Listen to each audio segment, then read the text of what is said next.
धेरै कुरा घुमाइ फेराइ गर्नुभन्दा पनि डाइरेक्ट क्वेसन गर्नु मन लागिरहेको छ।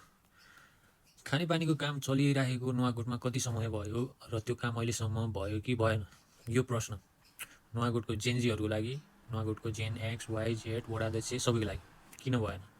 ठेकदार राम्रो भएन भन्नुहुन्छ भने त्यो तपाईँहरूको जिम्मेवारी हो, त्यो ठेकदारको जिम्मेवारी होइन। तपाईँहरूले कस्तो खालको ठेकदार तपाईँहरूले चुज गर्ने, कस्तो खालको ठेकदार तपाईँहरूले चुज गर्नुभएको छ, काम किन ढिला सुस्ती भइरहेको छ, त्यो सबै वडा कार्यालय, वडावासी र वडा अध्यक्षको जिम्मेवारी हुन्छ। किनभने 10,000 मान्छेले चाहिँ एउटा पहल गरेपछि 10,000 मान्छे एउटै खुट्टामा उभिसकेपछि काम नहुने भन्ने हुन्छ। तर तपाईँहरूलाई कसैलाई पनि त्यो कुराको मतलबै छैन। त्यही भएर काम नभएको नम्बर 1। मैले धेरै अगाडि एउटा भिडियो बनाउँदाखेरि यसरी चाहिँ भ्रष्टाचारहरू हुन्छ, यसरी चाहिँ भाइ भतिजापन्थी हुन्छ, यसरी चाहिँ आफ्नो गोजी भर्ने काम हुन्छ भन्दाखेरि मान्छेहरूले प्रश्नहरू गरेका थिए। तिमीले देखाएको छौ, तिम्रो केही सबुत छ भनेको थिए। त्यो विषयमा एउटा कुरा बोल्न मन लाग्यो। हामी पागल त होइन होला, तपाईँहरू सबैको हिसाब किताब कसरी निस्किन्छ भनिदिन्छु म। सरकारी बजेटको इतिहास 50 वर्षसम्मको इतिहास छ। सरकारी बजेटको इतिहास त सरकारसँग छ नि त, छ। वडा अध्यक्षहरू कति फेरि हाम्रो ठाउँमा भन्ने कुराको पनि रेकर्ड त छ हामीसँग।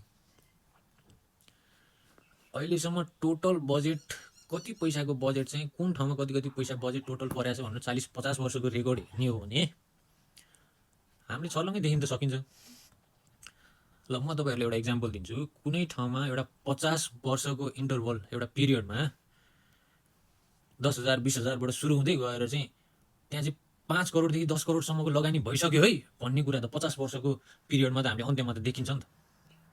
ल यो ठाउँमा चाहिँ 50 करोड लगानी भएको छ भन्दाखेरि अनि त्यो 50 करोड लगानी भएको ठाउँमा चाहिँ हाइपोथेटिकली कुरा गर्दैछु है मैले, 50 वर्षमा चाहिँ त्यति यदि लगानी भइसकेको छ, कुनै ठाउँमा त्यति बजेट परिसकेको पनि हुनसक्छ। किनभने बजेट त एभ्री इयर पास भइरहने आइरहने, यो विकासको लागि भनेर आइरहन्छ।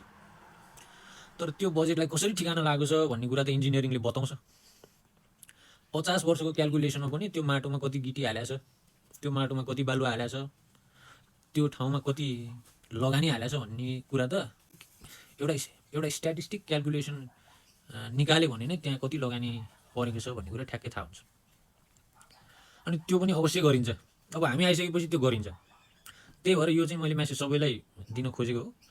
तपाईँहरूले अहिलेसम्म कुनै गडबडी गर्नु भएको छ भने पनि तपाईँहरू बच्नु हुँदैन, सरी। तपाईँहरूले अहिलेसम्म कुनै पनि गडबडी गर्नु भएको छ भने पनि त्यसको हिसाब किताब सबै निस्किन्छ। र यो कुरा सुनिसकेपछि चाहिँ अब आइन्दा चाहिँ कुनै पनि किसिमको गडबडी नगर्नु होला भन्न चाहन्छु है त। ल नमस्ते।